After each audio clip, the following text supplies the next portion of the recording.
my sensitive data to be in the hands of these people who the technologists are saying could be used. They don't know how it's going to be used. It could be used for things that are dangerous.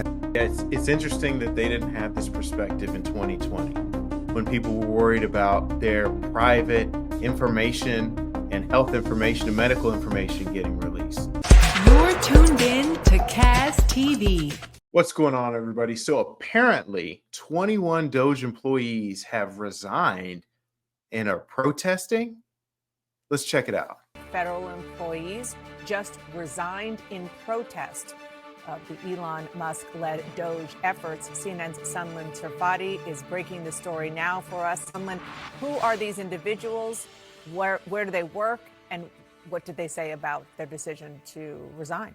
Dana, this is certainly significant because it is point blank being called a protest resignation by these 21 federal employees.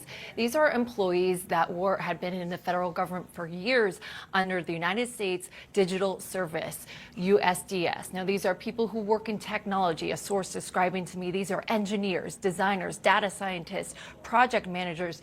In the words of one source within that agencies, these are people leading critical work and critical projects across the government. And they resigned, according to a source, en masse today. 21 employees total, making it known that they are not comfortable with what DOGE is doing and what. Okay, what's interesting to me is now these people are specialists. Now these people know what they're doing. When earlier it was like, what is Elon and Trump? What do they know about, cutting funding, and how do they know what to do? But now these people that quit that were a part of the organization, now they're specialists. Now these people know exactly what they're talking about. But let's continue. They are being instructed, importantly, to do. Now, according to this source who told me this information, they said it's people who don't want to be a part of this. For this group, it is a protest. They don't want to be a part of it. And according to a letter obtained from the Associated Press, their resignation letter spells it out more clearly, saying we will not use our skills as technologists to compromise core government systems, jeopardize American sensitive data, or dismantle critical public services, adding we will not lend our expertise to carry out or legitimize DOGE's actions.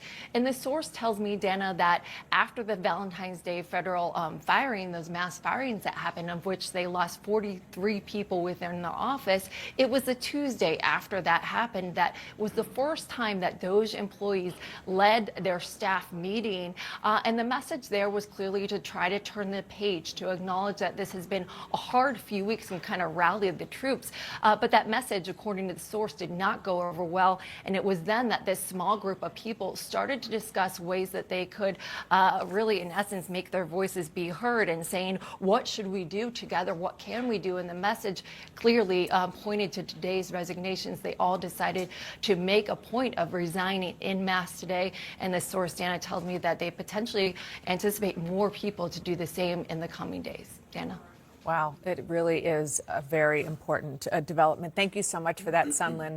Okay, so here's what's interesting about this, and this is what I think people need to take into perspective.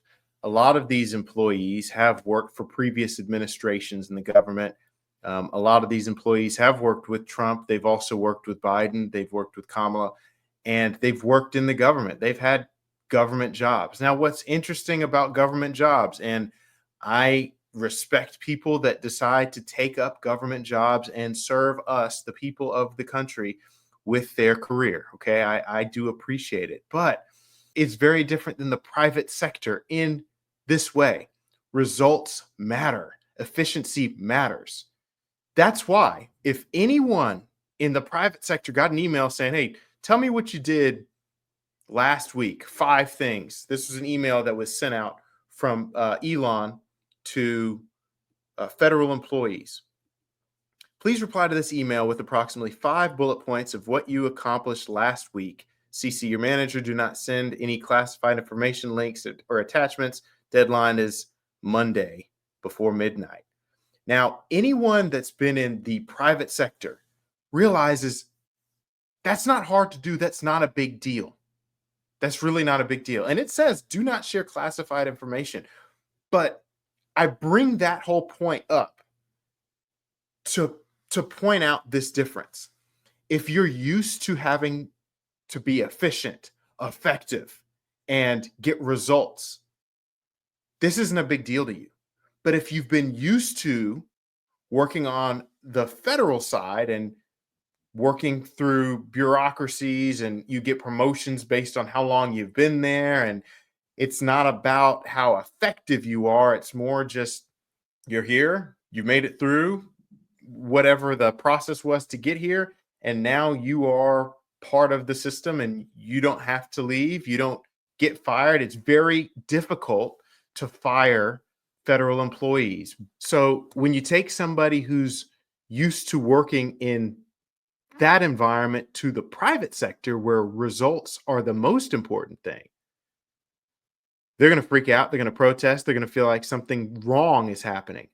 And I don't know, we're still figuring out what's going on with this situation, but I would suspect it has something to do with that. Now, obviously, news articles are going to spin it one way. CNN, MSNBC, they're going to spin it and say, see, even people on the inside are saying that he's going too far and he's doing too much and he's going to reveal secrets to everybody. And then maybe, Fox or some right-wing station may say something opposite of that. I don't know. The fact that people are freaking out over this email shows that there is a totally different understanding of what it means to work in the private sector versus the public, the federal sector. Again, I'm not insulting people that do it. I'm not saying it's not needed. I'm not saying any of that. But what I am saying is there is a difference. And the private sector is more effective and is more efficient when it comes to getting things done, when it comes to adapting and adjusting. The federal sector is very slow, and maybe there's reasons for that. But there's a reason why FedEx, why UPS is better and does better service and has better quality customer service than the United States Postal Service. And I know the United States Postal Service isn't exactly the employees that they're referring to. But my point is, when you have competition, when you have deadlines that need to be met, when you have goals that are set, financial goals, efficiency goals, that adds pressure. And that's not abnormal. But if your entire working career has just been, you're part of the cog that makes the wheel turn, and if you're not there, no one really checks in and tries to get rid of you. If you're doing an okay job, that's enough. They're not going to be used to that. They're going to freak out. So my hypothesis, this is a hypothesis, this could be a situation where they're going too far. They're going to release some classified information that shouldn't be released to the public. And this is a major issue. Maybe that's the case.